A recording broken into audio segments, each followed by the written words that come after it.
Hello everyone, welcome back to my channel. इससे पहले video में मैंने आपको L.H. मॉर्गन के बारे में बताया था।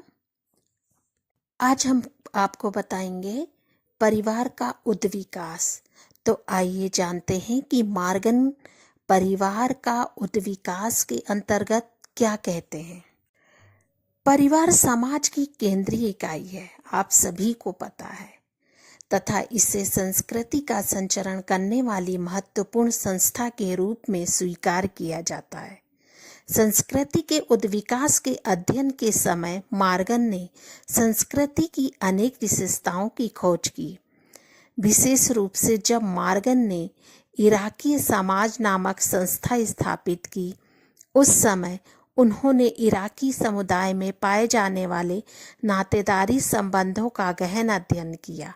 उन्होंने देखा कि इस समुदाय के बच्चे अपनी माँ की बहन को माँ तथा पिता के भाई को पिता कहकर संबोधित करते हैं।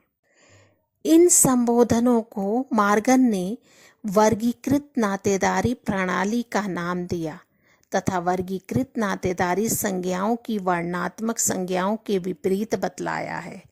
वर्गीकृत नातेदारी संबंधों के गहन अध्ययन के पश्चात मॉर्गन ने पारिवारिक संबंधों, विवाह, परिवार की संरचना आदि के अध्ययन द्वारा समाज में परिवार के उद्विकास की प्रक्रिया को समझने का भी प्रयास किया। परिवार एवं नातेदारी प्रणाली से संबंधित अध्ययनों को मॉर्गन ने अनेक पुस्तकों तथा लेखों के माध्यम से प्रकाशित किया।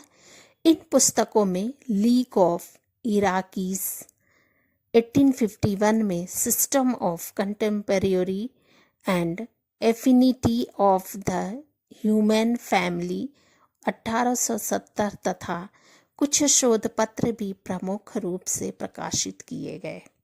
मॉर्गन द्वारा बतलाई गई परिवार की वैकासिक अवस्थाएं निम्नलिखित हैं। पहला है अनिश्चित एवं अव्यवस्थित परिवार। मॉर्गन ने बतलाया कि इस प्रकार के अव्यवस्थित परिवार अनिश्चित यौन संबंधों के परिणाम स्वरूप निर्मित हुए। परिवार के उद्विकास की यह प्रारंभिक अवस्था थी। मानव उद्विकास की प्रारंभिक अवस्था में मनुष्य के यौन संबंध पूर्णतः स्वच्छंद थे। स्त्री एवं पुरुष बहुत कुछ पशुओं की भांति ही रहते थे। स्त्रियां और पुरुष छोटे छोटे समूहों में रहते थे।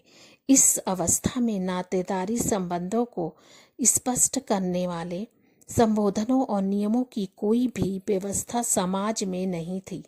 ऐसे परिवारों में वंश, नाम और पारिवारिक सत्ता के किसी स्वरूप के विद्यमान होने का तो प्रश्न ही नहीं उठता है। इन विशेषताओं के कारण ही मॉर्गन ने ऐसे परिवारों को अनिश्चित संरचना वाले अव्यवस्थित परिवार कहा है। दूसरा है समूह विवाही परिवार।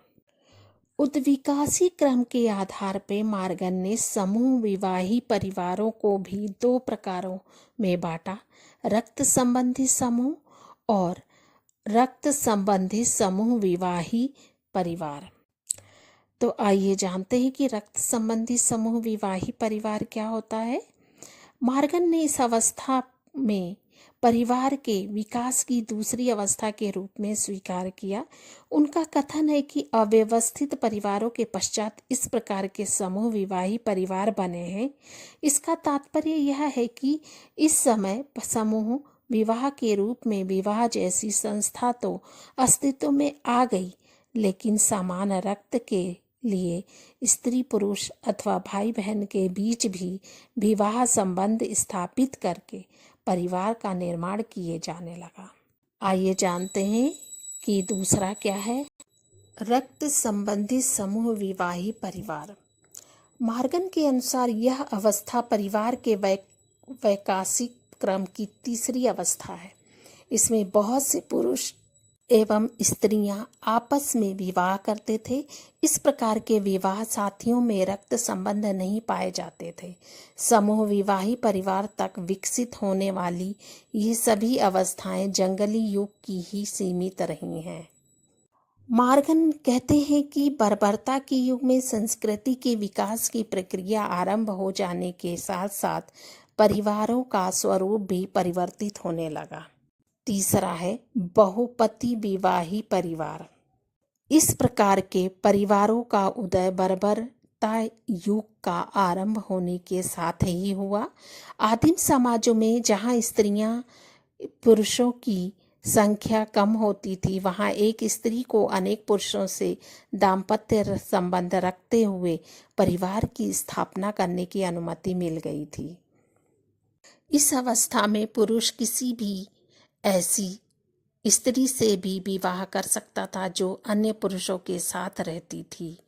इस प्रकार के परिवारों में वंश का नाम माता से संबोधित होता था। अतः अनेक मानव शास्त्रियों ने ऐसे परिवार को मातृवंशीय परिवार भी कहा है, जो कि भारत में केरला के नायर तथा इराकुला जनजाति में देखने को मिलती है। चौथा है पितृवंशीय विवाही परिवार। मार्गन ने परिवार के उद्विकास की इस अवस्था को बर्बरता युग के अंतिम चरण के एक महत्वपूर्ण लक्षण के रूप में स्वीकार किया है। मार्गन कहते हैं कि जब समाज में कृषि के विकसित उपकरणों का उपयोग होने वाला नगरों का विकास हुआ और बड़े बड़े साम्राज्य स्थापित हुए, तब पुरुषों ने मात्र सत्तात्मक परिवारों को समाप्त करके पितृसत्तात्मक परिवारों को स्थापित किया। पांचवा है एक विवाही परिवार।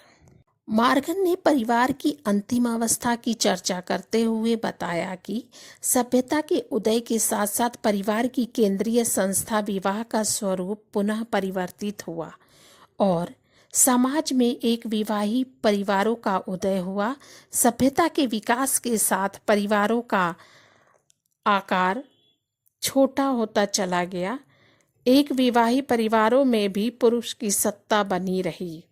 ईसा मसीह के समय से परिवारों में स्त्री एवं पुरुष के समान अधिकार प्राप्त होना आरंभ हुए।